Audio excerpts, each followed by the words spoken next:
Hey YouTube, Mark Kaufman here, and today I want to show you the finished product of my restoration of the Victorinox Bijou, or at least that's what I thought I had.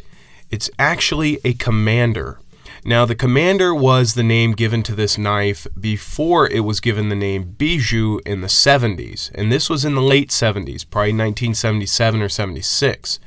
Now this knife was in pretty rough shape, and I'm going to really quick give you a look into that in this clip here.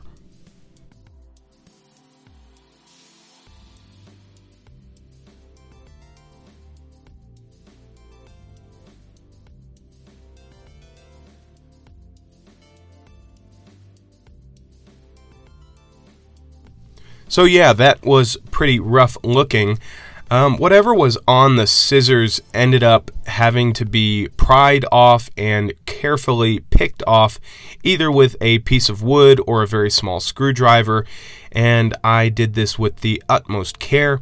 Now we will take a look at what it looks like after all of that hard work. Now I apologize, I didn't film all of this, but to be honest, I've done enough restoration videos where you guys probably have a good idea of how I do all that.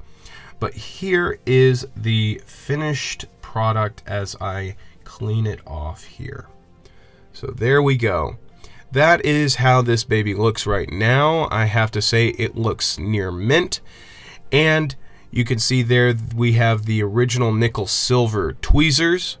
Now I am going to actually be doing a series comparing the Bijou / Commander line of knives, and I have actually picked up quite a few that can be representative of what Victorinox changed as they were changing their tooling and changing the knives they were making. So I hope you guys will stick around for that, but let's keep our focus on this baby right here. Now this had a lot of work done to it, and I'm going to very carefully open this up. The spring here had a ton of gunk, the scissors had a ton of gunk on them, but now they are completely clean and they operate as they should. Let me get this zoomed in really quick. So the scissors are in great shape. You can see that there's a little bit of scratching there, but that was actually just there, and that was not me doing that when I was removing all that gunk. So we still have that single leaf carbon spring. Be careful with these older carbon springs, they will rust on you, so keep it lubricated with some kind of oil. And then we also have, let me close up that, we have the nickel silver tweezers here. So this is the nickel silver tweezer, and you can see how that was built and put together. Very, very beautiful. Victorinox actually went from nickel silver to aluminum and then to the plastic cap. Now I did have to shave down the original toothpick that was here. This is not original to the knife, this is a modern one, but I just wasn't able to find the original. But I'll save that towards the end of this video. Now here is the main point of interest for me, is the older nail file. You can see there that it polished up just fine, and it's got a ton of oil on it. So give me a second here as I wipe that oil off, and you can see there that that blade is in perfect condition, and you can see that there is actually a kind of curve or bevel to the tip of the nail cleaning tool, and you can just see how well that is just crafted.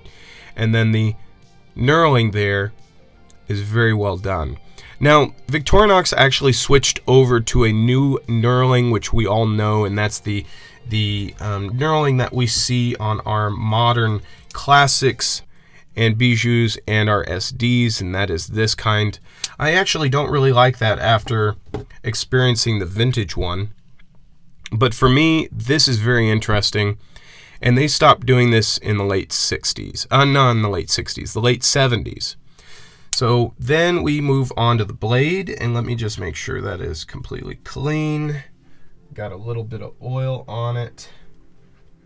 But here we go, there is our clean blade. And this thing, I don't think this was really ever used.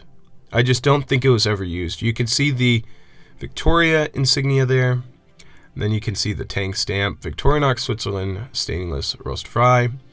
And then the really interesting part of this is the nickel silver shield.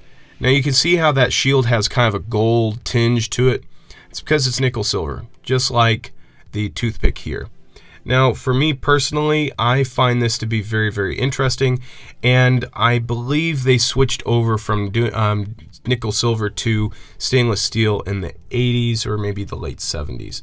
So this is how it came out, but this is what I want to show you guys, is that I actually picked up another one, and it had its original case.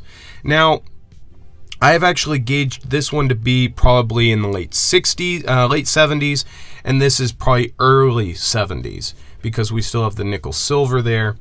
Now this one still has the nickel silver, but this one I have not cleaned up. So we get to see what the nickel silver looks like after decades of no use or polishing versus it being cleaned up and polished. So you can definitely see the color difference there. And then on this back end here, you can see the nickel silver is very tarnished. Now this one here, I can guarantee you was just never carried.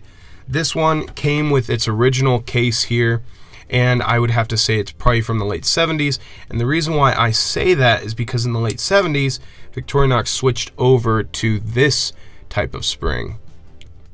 And this spring here just doesn't look like a modern spring. Now, granted, the modern Victorinox scissors have a smaller like cam system in there, but this one just doesn't look the same. It looks darker, and I actually have another Bijou coming that has this spring, but it's actually the dark black carbon steel spring. So you'll be able to see the change from this to the black carbon to then this. Or actually it was this, then carbon. It's kind of hard to date these things, but you can see here this one is in very good condition and very, very snappy. Now, this is where it gets very interesting. You can see the original grind lines. Let me see if I can zoom in a little more there. You can see the original grind lines and the original finish of the sharpening. And this thing is just in perfect condition. Has really good snap, and then here is the nail file. Very, very clean. But then you've got somebody's name there. So I don't know who owned this, but whoever you are, I have your knife. And then let's take another look at that shield. That is it unpolished, and you can see how these scales kind of have a different kind of texture to them originally. They're not perfectly polished. They kind of have like a graining or a leveling in there. And let me kind of clean it off here.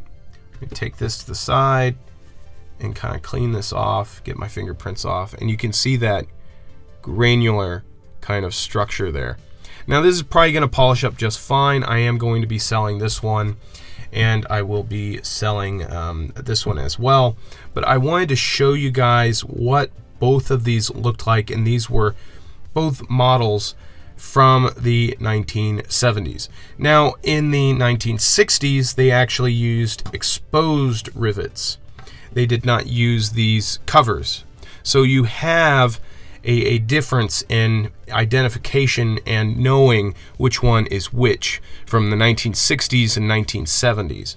And for me, I originally thought this was 60s, but then I found out that the exposed rivets left in the late 60s, I believe, or even the early 70s. And then they switched over to the covers.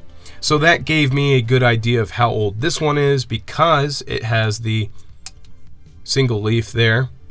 And then this other one gave me a good idea of how old it is, because it has the newer leaf spring. Now this could have been a replacement. I don't know. I don't know the history of it, but I have seen catalog photos of both of these knives with both iterations of springs and with the same construction of scissors. The scissors to me didn't look different or in any way a different type of machining as compared to the machining that they will later go to which is this blocky, squarish look. So for me, I am very, very happy to be able to own both of these. I am going to be selling both of them after I've refurbished them both. I've already refurbished this one, but of course I'm going to do this one next. But these will both be for sale, and I'm just really happy I'm going to be able to show you guys the progression and change of at least this one model from Victorinox. So till the next video, I will talk to you guys later. Bye-bye.